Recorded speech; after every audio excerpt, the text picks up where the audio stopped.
Okay, so we've come to the first impulse of December. The weather is snow, and Germans didn't do much. They played a pass. This is the unit they moved, a rail move. It came from somewhere over here because it doesn't seem like much is going to be happening on this side of the front.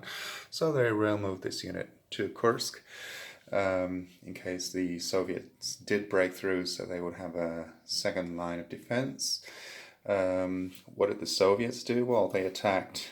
In the end, the Germans kind of decided against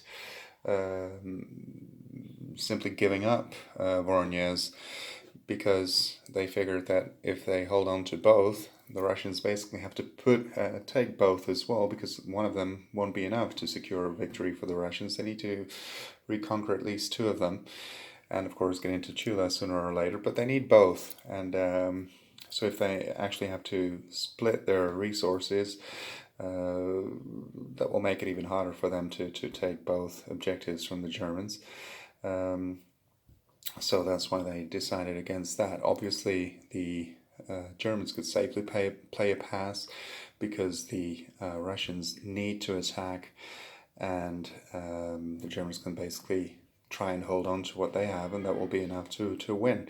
The Russians, of course, for that reason, could not play a pass, and they cannot play a strategic impulse of any kind because they do not possess the initiative disc. They activated these three headquarters. They attacked here, but, well, I believe they inflicted one hit on the Germans, but that was about it.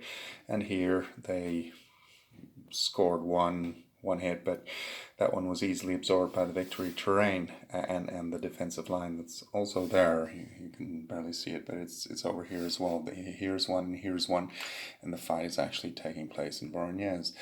Now, it seems like I may have been playing something wrong. I could have sworn I'd read somewhere that in normal cities, either side can claim a defensive bonus. Of course, not if you're attacking, but whether or not you control it. That doesn't seem to be the case. You have to be in control of the city to be able to claim the defensive bonus. I knew that was the case for victory areas, but it seems to be the case for regular cities as well. I could have sworn I'd read it somewhere that there was some kind of a difference, but I didn't see it in the rulebook for Moscow 41. I didn't see it in the rulebook for Kiev 41.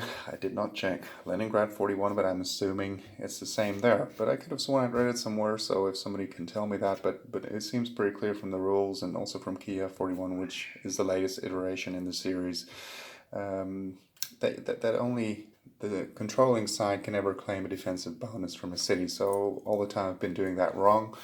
I don't think it had any major repercussions for where we are now, but it could definitely make a difference. So this is what happened on the first impulse, and on the second impulse I'm going to be using the optional rule for blizzard, so it's going to be severe weather. And I've also checked in Kiev 41, rules seem to be more evolved and involved.